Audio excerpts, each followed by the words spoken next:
Okay, I'm going to attempt the big thing, right? So this is like the hot thing to do, is do a top 100. So what the heck, I'll do one too. The people that I look up to in the board gaming industry are doing it, so why not me give a hack and a slash at it, if you will. Now, I've never done one of these before, and the way I looked at it, I looked on BGG and I went through thousands of games. I went through my collection. This is not going to be perfect, and I'm going to have to update this at some time. Games that are not on the list, I didn't play it, I didn't play it enough, or I didn't like it as much as something else. So your mileage may vary. This could change over time. I guess this is a definitive list that I will update over time. But for now, I'm going to stick with this list. I think there's some more work that I could do on it. And at some point, I think I might even expand it to a top 200. 100, try doing this. I mean, when they say this is hard, this is hard. It's hard to find just 100 games and then narrow the ones down you like. There's a lot of games you like that are not on this list. So it's very difficult to do.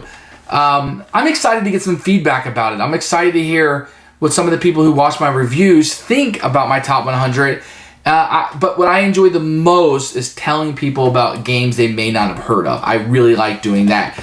So here are some games that made my honorable mention that probably should have been on my list, but I only had 100, so this is pretty fun. Star Wars: The Queen's Gambit.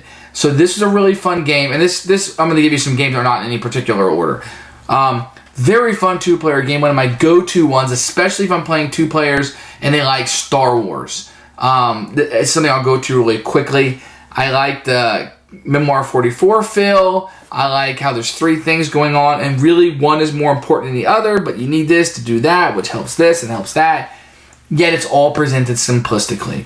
We got Merchants and Marauders, which is probably the pirate game to go to.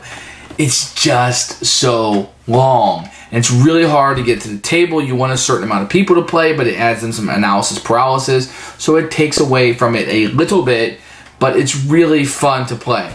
Washington's War. This is a game that I love, but probably just didn't play it enough to make the list. I love Washington's War. It's one of those CDC games, card-driven games.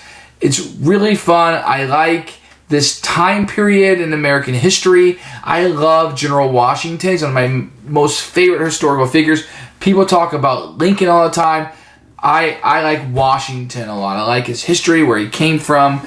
The book 1776 is a great read to learn a lot about Washington, the Revolutionary War. So that's a really good for me. And I like that one, how the generals are captured and then brought back, this whole mechanic with that. It's wonderful. And I really feel like this game does not get enough pub. I plan on doing a review of it one day.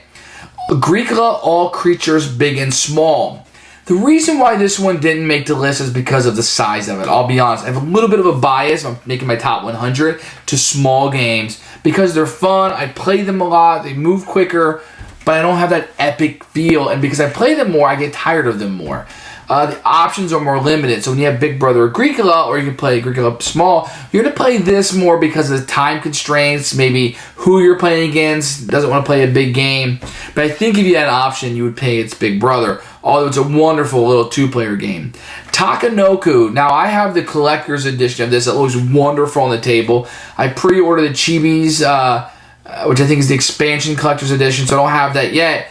It's a really fun game. It's just a little simplistic for my taste if I'm making a top 100. This is a game in my collection. I have this game. I don't plan on getting rid of it. I like pulling it out at certain times, but it's just not one of my favorites. Another one is Coup. I really like Coup, and I think it's held back a little bit because of the size of the game.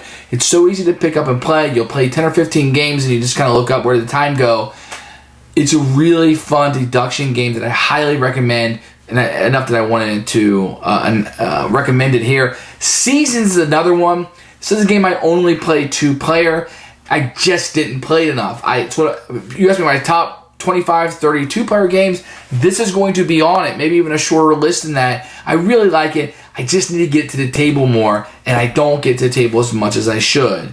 So those are the ones that kind of make the honorable mention. If I had to put some kids games in here, I would. but I wanted to keep it just my top 100. And maybe on this channel at some point, I'll be able to get into the fact of showing other people's. Maybe Dylan will do one, Pedro, my wife.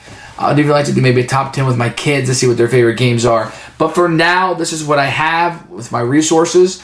I'm going to jump into top 100 next time, but this is a pretty good introduction to some of the games that I felt like I wanted to have on the list. And maybe if I reworked it again, they would have made it on the list somewhere. I mean, something like Star Wars Queen's Gambit, that could have been so high because I love it as a two-player game. But is it my top 100? So it was good enough to be mentioned. And next time we'll do this, we'll get started on the top 100. Thanks for watching. I hope you stick with me. Please subscribe to the channel. It really helps out. Really gives me the feedback that I need to know that people are enjoying what they see here. I don't have the resources of some other people. But I really do have a good time doing this, and I appreciate you watching very much. Thanks.